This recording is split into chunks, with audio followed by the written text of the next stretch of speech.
झारखंड में एसआईआर होना जरूरी है। जो विरोध कर रहे हैं उन्हें सिर्फ वोट बैंक से मतलब है। देवघर में रघुवर दास ने भाजपा कार्यकर्ताओं के साथ की बैठक। झारखंड के पूर्व मुख्यमंत्री और उड़ीसा के पूर्व राज्यपाल रघुवर दास शुक्रवार को देवघर पहुंचे।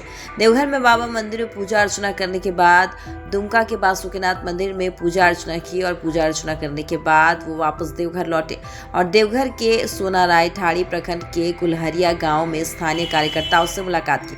स्थानीय कार्यकर्ताओं से मुलाकात करने के बाद मीडिया से मुखातिब होते हुए मुख्यमंत्री रघुवर दास ने कहा कि झारखंड में एसआईआर लागू हो रहा है और ये झारखंड के लिए बहुत ज़रूरी है।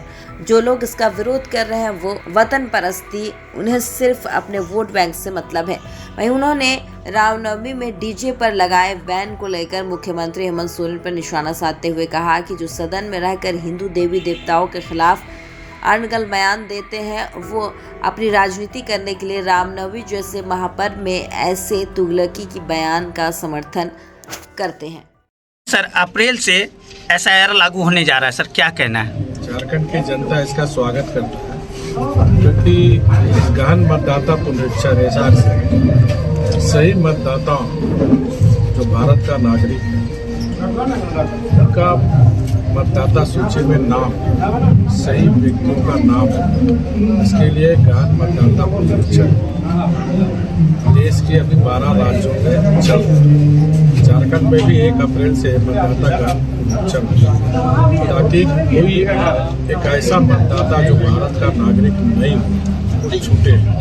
इसमें झारखंड की जनता खुश है गहन मतदाता पुनरीक्षण से और सबों से अपील है इसमें सहयोग करके। सर, इसमें बंगाल में जैसे विरोध किया जा रहा है, सर यहाँ भी झारखंड में विरोध होने का संभावना जताया जा रहा है। तो विरोध कर रहे हो वोट बैंक और तुष्टिकरण राजनीति के कारण जो भारत का नागरिक नहीं है, जो विदेशी घुसपैठी है, अगर उसका नाम अंकित है इस एसआईआर में स्वतः उसका नाम है तो ऐसे लोग वोट बैंक के दृष्टिकोण को ध्यान में रखकर चाहे झारखंड हो चाहे बंगाल हो, जो विदेशी लोगों को आधार कार्ड बनाना, मतदाता सूची में नाम, अपनी वोट बैंक को ध्यान में रख के तो निश्चित रूप से इनको पीड़ा होगी। लेकिन भारत की जनता, राज्य की जनता खुश है कि मतदाता पुनरीक्षण में सही मतदाता का नाम कोई भी मतदाता जो भारत का नागरिक है उस मतदाता सूची से वंचित ना हो। ये चुनाव आयोग का निर्देश। सभा में आप लोग धरना में बैठे हुए थे, हजारीबाग में डीजे नहीं बजने का रामनवमी को लेकर, सर क्या कहना चाहते हैं? नहीं, एक बहुत दुखद बात है कि भारत में सर्वधर्म समभाव के रास्ते पे चल रहा है और सबसे बड़ी दुखद बात यह है इस राज्य का मुख्यमंत्री श्री हेमंत सोरेन विधानसभा के समापन के भाषण में जिस तरह उन्होंने हिंदू देवी देवताओं पर टिप्पणी की, इसकी मैं निंदा करता हूँ। और एक मुख्यमंत्री जो संवैधानिक पद पर बैठा हो, सर इसमें 1 मिनट रोकना चाहते हैं सर। को इस तरह की बात करने का अधिकार नहीं है। नहीं, उनका स्पष्ट कर भैया, पहले सुन लो फिर क्वेश्चन। तो हमारा कोई भी पर्व हो हमारा आस्था से जुड़ा हुआ, चाहे रामनवमी हो, चाहे सरहुल हो, चाहे ईद हो, किसी के सलाह देने की जरूरत नहीं। मुख्यमंत्री हेमंत सोरेन जी स्व सनातन का हम आप सब देखें बीच में किस तरह सनातन धर्म में जाकर सर झुका।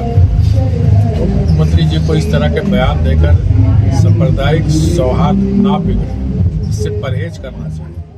श्री थरूल जी बोले लोकसभा में कि ये बहस का जगह नहीं, यहाँ मुद्दा की जगह है। सर क्या कहिए, कांग्रेस के वरिष्ठ नेता हैं वो ऐसा बयान दे रहे हैं। सर देखिए, संसद हो चाहे विधानसभा हो, वह चर्चा संवाद की जगह है क्योंकि उसी चर्चा और संवाद से समाधान है।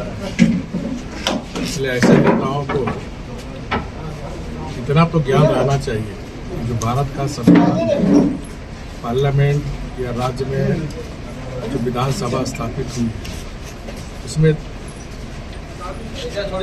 राज्यसभा या लोकसभा हो तो देश के मुद्दों पर चर्चा, संवाद और समाधान।